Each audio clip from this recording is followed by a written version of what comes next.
मांस खाना पुण्य है या पाप? मनुष्य जिस प्रकार हवा और पानी के बिना जीवित नहीं रह सकता, उसी प्रकार भोजन के बिना भी जीवित रहना असंभव है। उसी भोजन की जरूरत को देखते हुए पृथ्वी पर कुछ मनुष्य मांसाहार का सेवन करते हैं तो कुछ शाकाहार का सेवन करते हैं।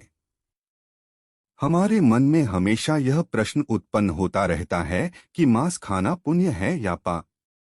आज हम आपको बताएंगे कि हमारे वेदों और पुराणों के अनुसार कौन सा भोजन श्रेष्ठ है। आयुर्वेद के अनुसार भोजन के प्रकार। आयुर्वेद के अनुसार भोजन 3 प्रकार के होते हैं: सात्विक, राजसिक और तामसिक। सात्विक भोजन हमारे शरीर को शुद्ध करने के साथ साथ मन को शांति प्रदान करने वाला और आयु को बढ़ाने वाला होता है। जैसे ताजे फल, हरी पत्तेदार सब्जियों, अनाज, ताजा दूधी और बादाम आदि। ज्यादा नमकीन, खट्टा और मसालेदार भोजन या यूं कहे तो अतिस्वादिष्ट खाद्य पदार्थ को राजसिक भोजन कहा जाता है। यह भोजन रोग को उत्पन्न, जैसे मसालेदार भोजन, चाय, कॉफी और तले हुए खाद्य पदार्थ, प्याज, लहसुन, तंबाकू, मांस, शराब आदि का इस्तेमाल किया हुआ और ज्यादा पक्का हुआ मसालेदार भोजन तामसिक भोजन है जो शरीर और मन को सुस्त करते हैं।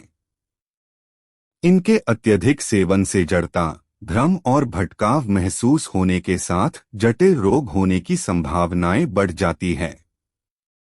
मांस खाना पुण्य है या पाप? अब हम बात करेंगे कि हिंदू धर्म के अनुसार मांस खाना पुण्य है या पाप। अलग अलग लोगों का इस विषय पर अलग अलग मत है, तो अब हम आपको हिंदू पुराणों में इस विषय पर क्या कहा गया है वह बताएंगे। गरुड़ पुराण कथा के अनुसार इस विषय पर एक कथा गरुड़ पुराण से आती है जो कि भगवान श्री कृष्ण के बाल रूप से जुड़ी है। एक श्री कृष्ण यमुना नदी के तट पर अपनी प्रिय बांसुरी बजा रहे थे। उसी समय दूर से दौड़ता हुआ हिरण आया और भगवान के पीछे आकर छुप गया। वह बहुत डरा हुआ था। भगवान श्री कृष्ण ने स्नेह से उसे सहलाया और बोले, तुम इतना डरे हुए क्यों हो? वह डर से एक ही तरफ देख रहा था जहां से वो भाग कर आया था। तभी वहीं से शिकारी भी भागता हुआ आया और श्री कृष्ण से बोला, ये मेरा शिकार है, इसलिए इसे मुझे सौंप दो। भगवान बड़े प्रेम से बोले, हर प्राणी के जीवन पर सबसे पहला अधिकार स्वयं उसी का होता है, फिर तुम्हें ये कैसे लगता है कि इस पर सिर्फ तुम्हारा अधिकार है? भगवान के ऐसे वचन सुन शिकारी क्रोध से भर गया और बोला, तुम मुझे ज्यादा ज्ञान मत दो। ये मेरा शिकार है और मैं इसे पका के खाना चाहता हूँ। यह सुन भगवान फिर बोले, किसी जीव के प्राण लेकर उसका भक्षण करना पाप है, तो तुम ऐसा करके क्यों पाप कामना चाहते हो? वह शिकारी बोला, मुझे पाप और पुण्य का भेद नहीं पता, बस पता है तो यह मेरा भोजन है और मुझे जीवित रहने के लिए भोजन की आवश्यकता है। और वैसे भी मैं इसके प्राण हर कर इसे जीव बंधन ही तो मुक्त कर रहा हूँ, यह तो पुण्य कर्म हुआ ना। फिर आप मुझे पुण्य कर्म करने से क्यों रोक रहे हो? जहाँ तक कि मैंने शास्त्रों के बारे में सुना है, जीव हत्या तो उनमें भी उचित बताई गई है।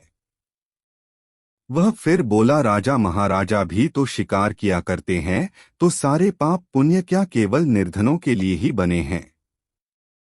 भगवान श्री कृष्ण मन में विचार करने लगे कि तामसिक भोजन करने के कारण इसकी बुद्धि क्षीण हो गई है, जिससे यह कुछ भी समझ नहीं पा रहा है। भगवान को गहरा विचार करते देख वो शिकारी बोला, चलिए अब आप ही मुझे बता दीजिए कि मांस खाना पुण्य है या पाप? श्री कृष्ण ने बताया, मांस खाना पुण्य है या पाप?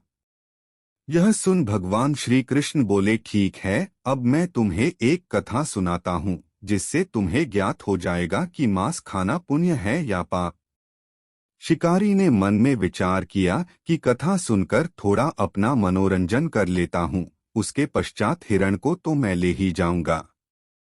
भगवान बोले, एक बार मगध में सूखे के कारण अन्न का उत्पादन बहुत कम हो गया और यह देख वहां राजा बहुत चिंता में डूब गए, क्योंकि वह जानते थे कि यदि इस संकट का जल्दी ही कोई समाधान नहीं निकला तो राज्य में जमा किया अनाज भी जल्दी खत्म हो जाएगा और सारी प्रजा बहुत बड़े संकट में पड़ जाएगी।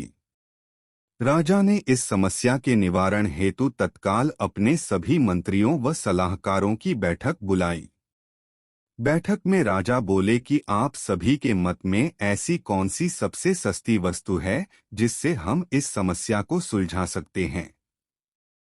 राजा से मुख से ऐसे वचन सुन सभी मंत्री विचार करने लगे कि अन्न, सब्जियां, फल इत्यादि को उगाने में तो बहुत समय और श्रम लगेगा।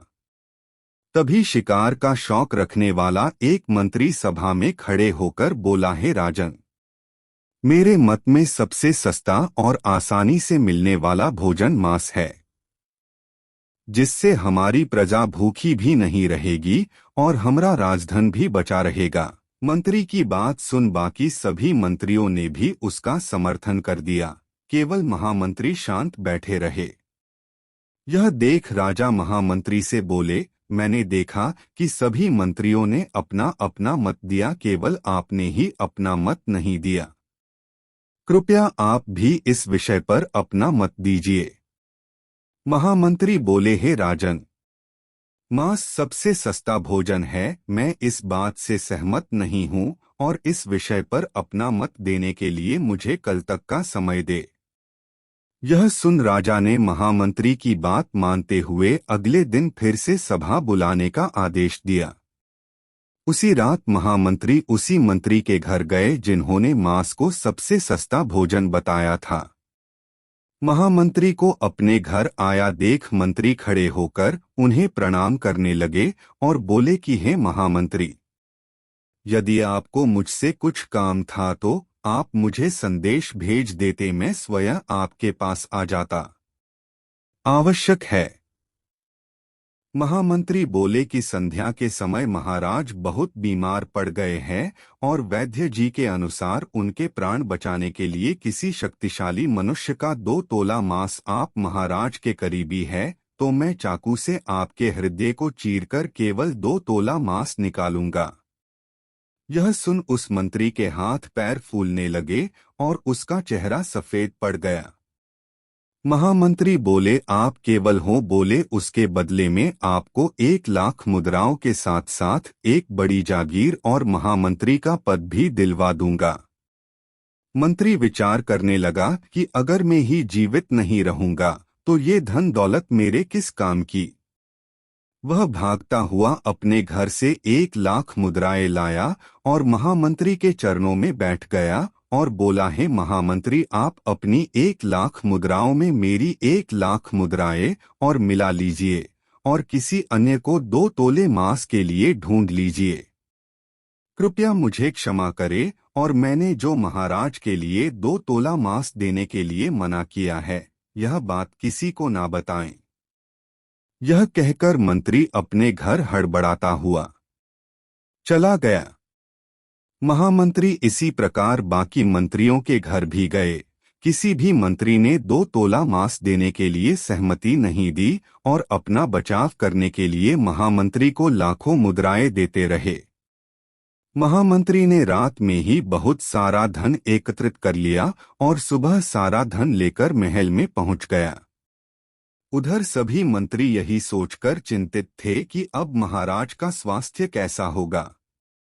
कुछ क्षण के पश्चात महाराज सभा में आकर अपने सिंहासन पर विराजमान हो गए।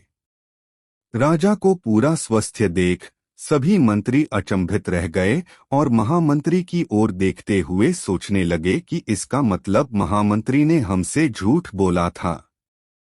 सभा में बहुत सारा चन पड़ा देख महाराज बोले, हे महामंत्री, ये इतना सारा धन कहाँ से आया? महामंत्री ने उत्तर दिया कि हे महाराज, मैं तो केवल 2 तोला मांस लेने के लिए निकला था, किंतु सभी मंत्रियों ने अपनी जान बचाने के लिए ये सब मुद्राएं मुझे दी। अब आप ही मुझे बताएं कि मांस सस्ता है या महंगा। यह सुन राजा को महामंत्री की बात समझ आ गई और उन्होंने अपनी प्रजा ने निवेदन किया कि वो अपने परिश्रम से खाद्य पदार्थ को उगाने के लिए ज्यादा से ज्यादा परिश्रम करे। और महामंत्री के द्वारा एकत्रित किया हुआ धन भी महाराज के आदेशानुसार इसी कार्य में लगाया गया। कुछ समय पश्चात सभी के परिश्रम से खाद्य पदार्थों का फिर से उत्पादन बढ़ने लगा और राज्य में आया संकट भी टल गया। भगवान के मुख से यह ज्ञान प्राप्त करने के बाद शिकारी समझ गया कि प्राण सबको अति प्रिय होते हैं, चाहे वो मनुष्य के हो या किसी जानवर के। और वो हाथ जोड़कर भगवान के चरणों में बैठ गया और प्रण लिया कि आज के बाद वह किसी को भी क्षति नहीं पहुंचाएगा। स्कंद पुराण, वराह पुराण और भगवत गीता के अनुसार गरुड़ पुराण, स्कंद पुराण और अथर्ववेद में भी तामसिक भोजन का वर्णन मिलता है। स्कंद पुराण काशी खंड 3 अध्याय में वर्णन मिलता है कि जो मनुष्य मांस का सेवन करता है उसे ना तो इस लोक में ना किसी और लोक में सुख मिलता है।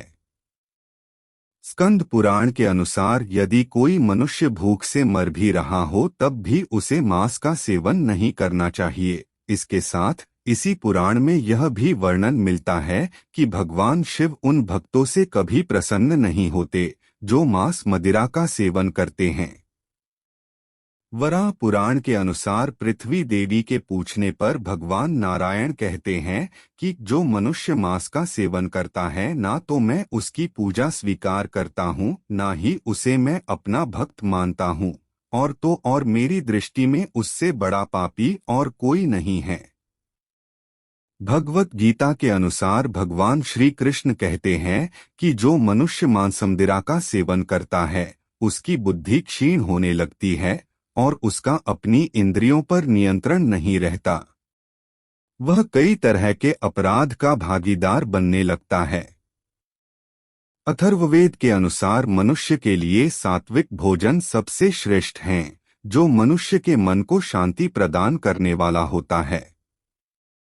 हमारे वेदों और पुराणों के अनुसार किसी भी प्राणी की हत्या करना या उसके मांस का सेवन करना निषेध है और उसे महापाप की श्रेणी में रखा गया है।